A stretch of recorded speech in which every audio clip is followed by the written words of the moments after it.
présenter avec Émilie une recherche qu'on a menée avec d'autres chercheurs du CREMIS, notamment Cécile Van de Velde et aussi Nadia Giguère. Voilà, c'est une petite recherche exploratoire. Alors, il faut voir que cette recherche s'inscrit dans un contexte plus général avec des hausses de diagnostic et des hausses de médication chez les jeunes qui ont été constatées ces 10 dernières années. On l'a rappelé à plusieurs reprises au cours de la journée. Il faut voir aussi que donc c'est une recherche exploratoire qui a débouché sur une recherche plus importante. On a eu un financement pour élargir un peu le public des jeunes avec qui on a fait cette recherche. Mais pour l'instant, pour cette recherche exploratoire, on avait mené 15 entrevues individuelles et 4 groupes de discussion avec des jeunes et des intervenants. Alors cette recherche, c'est un partenariat avec le regroupement des Auberges du Cœur, qu'on a déjà cité à plusieurs reprises aussi aujourd'hui. Donc pour situer les Auberges du Cœur, c'est un groupe communautaire de l'action communautaire autonome qui offre des logements de transition pour des jeunes, notamment qui sont en situation de rupture familiale et ou situation d'itinérance. Donc ça correspond un peu au profil des jeunes qu'on a rencontrés. Donc voilà. Donc cette recherche a eu 3 principaux résultats. Donc on verra que ces résultats sont interreliés. Il y a un premier résultat qui montre des processus d'ajustement solitaire, j'allais dire solidaire, c'est un lapsus, mais solitaire de ces jeunes autour de la question de la médication. Oui, c'est mieux comme ça. Ouais. Deuxième constat, c'est les difficultés d'accès aux soins et services. Et le troisième point, c'est le développement de réflexion critique chez ces jeunes. Le premier résultat qui est ressorti de notre étude, c'est le long processus d'ajustement solitaire des jeunes qui n'ont malheureusement pas pu bénéficier de l'approche gamme. C'est-à-dire que ça leur a pris énormément d'années avant qu'ils puissent comprendre quelle était la juste dose, entre guillemets, de leur médication. D'ailleurs, dans ce long processus d'ajustement solitaire, on a pu répertorier 6 figures de cas chez les jeunes selon leur appropriation ou pas de leur diagnostic et de leur médication. Je n'ai pas le temps de vous élaborer les 6 figures de cas, mais en guise d'exemple, je vais vous en mentionner 2. C'est-à-dire que parfois, les jeunes pouvaient remettre en question leur médication sans nécessairement remettre en cause leur diagnostic. Ou encore, chez certains jeunes, ni la médication ni le diagnostic ne convenaient comme réponse à leurs problèmes de santé mentale parce que le diagnostic ne correspondait pas à leur vécu, à la perception qu'ils se faisaient d'eux-mêmes. Alors, deuxième constat, c'est la difficulté d'accès aux soins et services. Alors, tout d'abord, l'accès aux services psychosociaux. Excusez-moi. Alors, c'est généralement ce qu'on a constaté avec les récits des jeunes, c'était généralement par le bouche à oreille que la plupart des jeunes ont connu des services psychosociaux. On va voir que l'information va circuler entre des jeunes qui vivent des problématiques similaires de santé mentale. Alors souvent, c'est aussi des initiatives propres s'ils arrivent à ces services. Et parce qu'on se rend compte aussi que les médecins qui vont prescrire ne réfèrent pas toujours à des services psychosociaux. Ça, c'était un des constats aussi. Et de fait, la porte d'entrée principale pour avoir accès à ces services, c'est souvent les urgences, quand malheureusement ces jeunes se trouvent en situation de crise finalement. Alors, les jeunes vont rapporter des accès problématiques dans des délais raisonnables. Alors, par exemple, ça revenait souvent, par exemple, dans les CLSC, on nous disait que c'était au moins 6 mois d'attente avant de pouvoir rencontrer un intervenant psychosocial ou un psychologue ou une psychologue. Donc voilà, et c'est aussi des manières d'accéder à des soins de manière gratuite. Donc, il y avait même des jeunes qui nous rapportaient, alors qu'ils étaient en situation très précaire et qui nous disaient qu'ils avaient mis beaucoup d'argent pour essayer d'avoir des soins. Alors deuxième aussi, ça se joue aussi au niveau de l'information du suivi, en lien avec justement les diagnostics et la médication. Parce que, alors ça, ça peut être une des hypothèses, c'est aussi notamment, ça peut être lié à la sectorisation de l'offre de services, parce que les jeunes que nous avons rencontrés vivent une instabilité résidentielle. Ils se sont promenés pour la plupart beaucoup à travers le Québec, promenés entre guillemets si on peut dire, et leur médecin de famille ou le psychiatre est souvent trop éloigné pour recevoir ces services. Et aussi, l'accès à certains services est conditionnel à des critères d'âge ou au fait même d'avoir un diagnostic en santé mentale. Oui. Troisième point, le développement de réflexion critique chez ces jeunes. Alors ça, c'est un des constats peut-être majeurs qu'on a rencontrés. C'est vraiment la grande réflexivité qu'il y avait chez tous ces jeunes qu'on a rencontrés, soit dans les entrevues individuelles ou soit dans les groupes de discussion. Alors, soit ils mettaient en avant des critiques d'ordre plus structurel, pour ainsi dire. Alors, ça peut être le sous-financement du milieu communautaire, l'encombrement du réseau de la santé, des services sociaux, mais aussi, chose qui revenait régulièrement, c'était aussi les diagnostics précoces. Comment ces diagnostics, finalement, nous on essayait de voir un peu leur trajectoire des services, mais comment c'était posé d'une manière souvent très jeune. Et forcément, on l'a vu juste avant, sur la question de la surmédication des jeunes. Et dans le fond, les jeunes, ils critiquent bien souvent que la réponse principale à leurs problèmes est avant tout médicamentée. Et cela ne tiendrait pas compte, finalement, des causes sous-jacentes qui, à leurs yeux, sont liées à leurs problèmes de santé mentale et qui sont souvent très liées à leurs conditions de vie. Alors c'est sûr que le profil des jeunes qu'on a rencontrés, c'était des jeunes très précaires, mais ils mettaient clairement en avant ces conditions de vie dans l'explication même de leurs problèmes de santé mentale. Alors, des préjugés persistants, alors forcément, avec une mise en avant d'une ambivalence du diagnostic qui est à la fois une bouée de sauvetage dans certains cas et qui peut être aussi une étiquette avec un stigma qui peut avoir des répercussions dans leur parcours scolaire, dans leur parcours professionnel, stigmatisation également dans certaines ressources et institutions qui sont censées paradoxalement souvent soit les prendre en charge ou leur venir en aide, et des relations de pouvoir aussi asymétriques avec certains intervenants ou des professionnels du réseau de la santé et des diverses institutions qui traversent. Jusqu'à présent, on vous a présenté davantage les perceptions des jeunes hébergés au sein des Auberges du Cœur dans notre étude exploratoire. On va transiter vers la perception des intervenants que nous avons rencontrés.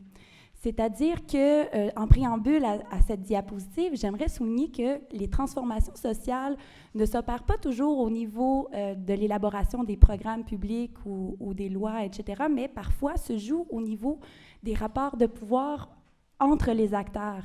Et à ce niveau-là, les intervenants des Auberges du Cœur nous ont révélé des stratégies qu'ils ont révélées pour renforcer les capacités d'agir des jeunes. C'est-à-dire qu'ils nous ont parlé de l'approche en milieu de vie. En quoi consistent les pratiques d'accompagnement en milieu de vie?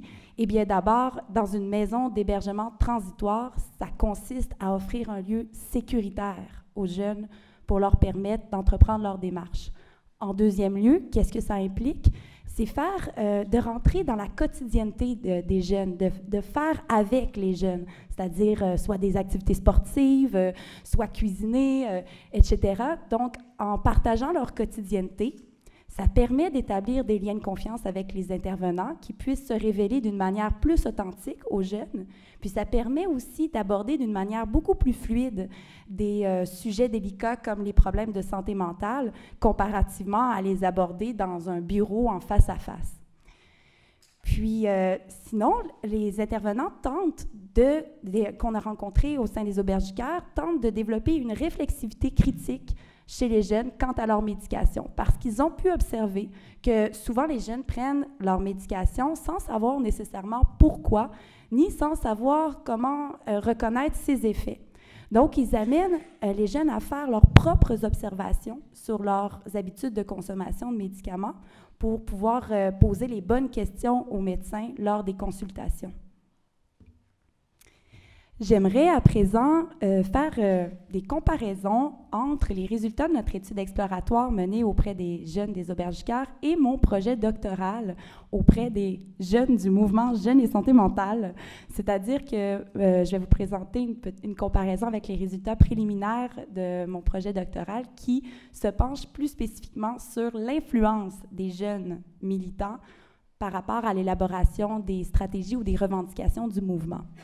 Alors, si on se penche d'abord sur les jeunes que nous avons rencontrés dans l'étude exploratoire au sein des Auberges du Cœur, eh bien, ils ont mentionné certains désirs de transformation sociale, comme par exemple, ils aimeraient, en termes de réponses collectives, qui soient davantage appropriées par rapport aux problèmes de santé mentale vécus par les jeunes, davantage de prévention, notamment en offrant des interventions psychosociales au sein des familles, ou encore en offrant une présence accrue de psychoéducateurs au sein des écoles.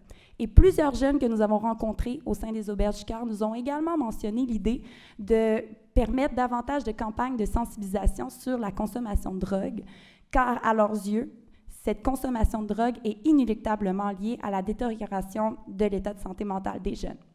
Par contre, si on s'intéresse à leur sentiment d'influence dans tout ça, eh bien, malheureusement, ils se sentent très éloignés des sphères décisionnelles ou des mobilisations collectives, et ce, à cause de multiples barrières d'implication qu'ils nous ont nommées. On l'a indiqué, ils sont en situation d'instabilité résidentielle, ils se cherchent un logement, souvent ils se cherchent un emploi, certains ont des problèmes encore de consommation, d'autres ont des démêlés avec la justice, donc c'est des barrières quand même importantes à leur implication.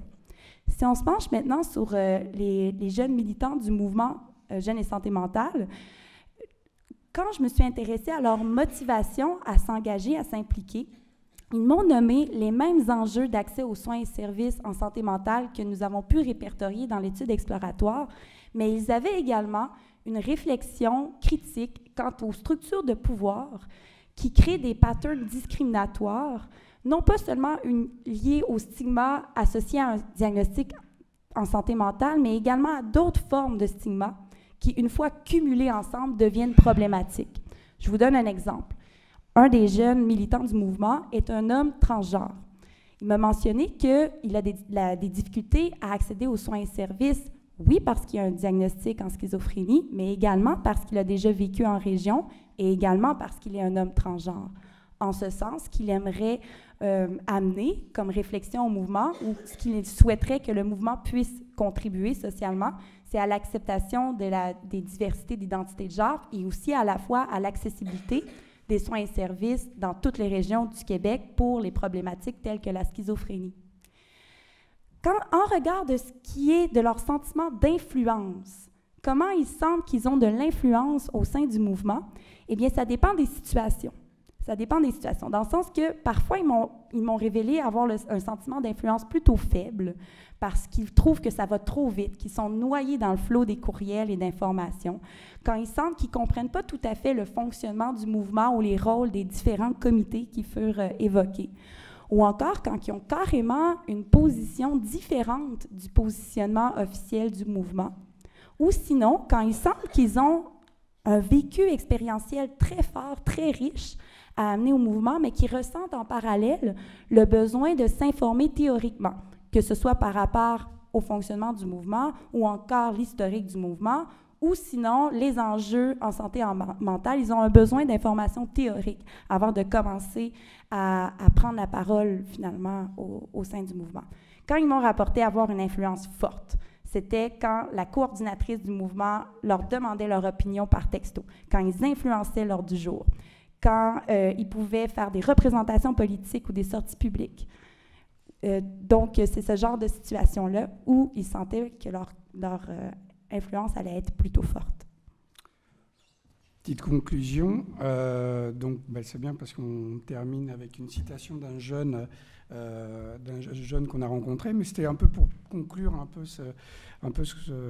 cette étude. Mais ce qui nous a vraiment surpris, c'est vraiment cette réflexivité et finalement, tous ces jeunes qu'on avait rencontrés aux auberges du cœur, ils avaient des profils, des trajectoires très différentes, mais finalement, ce qu'ils avaient vraiment en commun, c'était le fait du sentiment de ne pas se sentir écoutés, que ce soit dans les différentes institutions et tout ça, et notamment quand il est question de santé mentale.